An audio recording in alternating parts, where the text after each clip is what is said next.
Hello दोस्तों, नमस्कार।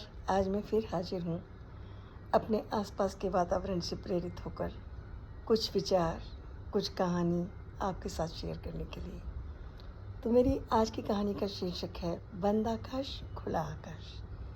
इस कहानी को सुनाने की प्रेरणा मुझे अभी आपने देखा जैसा कि महिला आरक्षण बिल किस तरह से पास होने से रोक दिया गया, किस तरह औरतों की आज़ादी को, महिलाओं की सुरक्षा को, कभी उनकी मर्यादा, कभी संस्कार, कभी सुरक्षा के नाम पर हर बार उनके पंख काट दिए जाते हैं। इसके अलावा अभी थोड़े ही दिन पहले कुछ संभ्रांत वर्ग के लोगों ने हमारी ही सोसाइटी में कुछ योगा करती हुई महिलाओं को ये कहकर योगा करने से रोकने का प्रयास किया कि आप पर्दे के अंदर योगा करा करें।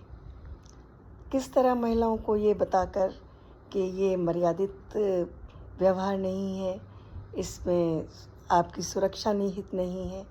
हर बार स्त्रियों को उनके अधिकारों से वंचित कर दिया जाता है। तो आज की जो मेरी कहानी है, ये केवल एक कहानी नहीं, आईना है आज के समाज का।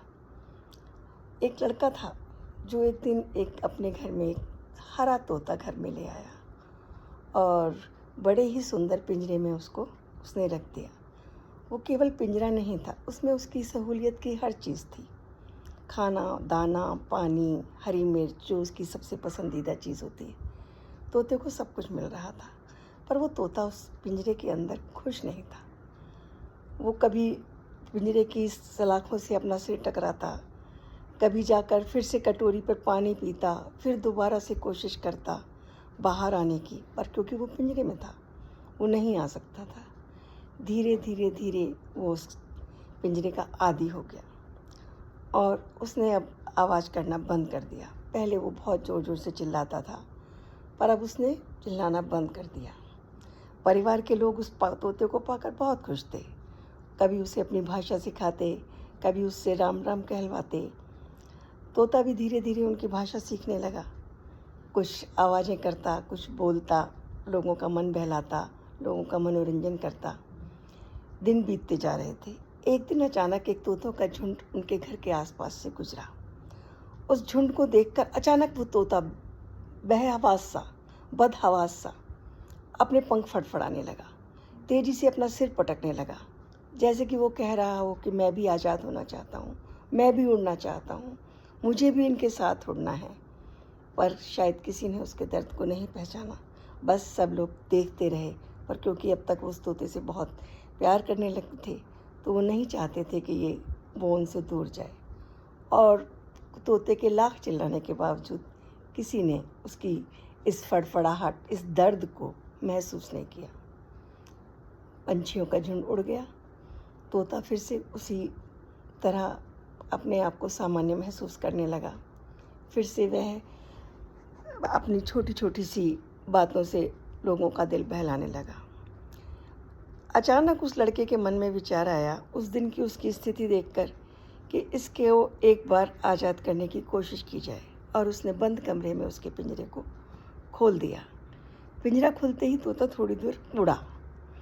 उड़ने के बाद उसने थोड़ा ऊंचा उड़ने की कोशिश की, पर वो नहीं उड़ पा रहा था, क्योंकि इतने दिनों में उसके पर शायद इतने मजबूत नहीं रहे थे कि वो ज़्यादा ऊंची उड़ान भर पाता।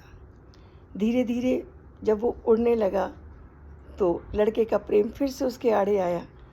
उसने फिर से एक मीठी सी आवाज़ दी और तोता वापस पिंजरे में आ गया। फिर वही सामान्य ज़िंदगी, सामान्य लोगों के साथ रहना सहना, और तोते की वो दिनचर्या उसी तरह चलती रही। एक दिन फिर अचानक पंछियों का झुंड आया। इस बार तोता शांत था। उसने उड़ने की कोशिश भी नहीं की, उसने कोई चिल्लाहट भी नहीं की, कोई आवाज़ भी नहीं की, क्योंकि वो सोच रहा था कि मैं अब उड़ पाऊँगा या नहीं उड़ पाऊँगा। वो अपने आप को बहुत असहज महसूस कर रहा था। वो अपनी उस कमज़ोरी को बार बार सोच रहा था कि क्यों नहीं मैं उस दिन नहीं उड़ गया जिस दिन मुझे मौका मिला था। आज भी शायद मैं निकलूं, मैं ना उड़ पाऊँ, फिर मेरी बेबसी मुझे इसी पिंजरे में ले आएगी। ये इंसान है, ये मुझे अपनी भाषा सिखाता है, पर ये हमसे क्यों नहीं कुछ सीखता? क्यों नहीं सीखता कि हम आज़ाद परिंदे, सभी परिंदे आकाश में एक साथ उड़ते हैं, ऊंची उड़ानें भरते हैं, कोई किसी के आड़े नहीं आता, कोई किसी को नहीं रोकता। पर ये इंसान अपने मनोरंजन के लिए, अपने स्वार्थ के लिए कभी हमें कैदी बनाता है, कभी हमें अपनी भाषा सिखाने का प्रयत्न करता है। क्या वाकई में ये हमसे प्रेम करता है? नहीं। और चुपचाप वो तोता उस दिन बैठा रहा। ये सब लड़का बड़े ध्यान से देख रहा था। तो लड़के के मन में ये विचार आया कि क्यों ना इस पंछी को अब आज़ाद कर दिया जाए। और वो दूर मैदान में उस पिंजरे को ले गया और वहाँ जाकर उसने उस पिंजरे के दरवाजे को खोला। इस बार तोता बहुत तेज़ी से आगे आया और धीरे से उड़ के सीधा पेड़ की डाल पर बैठ गया। और पेड़ की डाल पर बैठकर जैसे ही उसने अपनी आवाज़ लगाई, बहुत सारे पंछी, बहुत सारे तोते उसके आसपास उड़े आकर बैठ गए और वो उनकी आवाज़ में आवाज़ मिलाता जा रहा था और फिर धीरे धीरे उड़ता चला गया। और इस बार वो इतना ऊंचा उड़ा कि दूर चला जा रहा था। पर इस बार लड़का बहुत खुश था, क्योंकि आज उसे लगा कि उसने कुछ एक अच्छा काम किया है। उसने शायद वाकई में एक कैदी को आज़ाद किया है।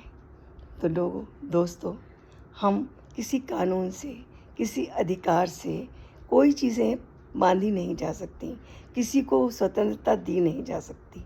ये हमारे मन, हमारे विचार, हमारी सोच लोगों को आज़ाद बनाती है, लोगों को पंख देती है, लोगों को उड़ने में उनकी सहायता करती है। तो लड़कियों को केवल पर नहीं चाहिए, केवल पंख नहीं चाहिए, उन्हें चाहिए अपना एक पूरा आसमान, ताकि वो उसमें स्वच्छंद तरीके से उड़ सकें, अपनी पहचान बना सकें और उन्मुक्त तरीके से अपना जीवन जी सकें। धन्यवाद। अगर आपको मेरी कहानी पसंद आई हो तो कृपया इसे लाइक करें और अधिक से अधिक शेयर करें। धन्यवाद।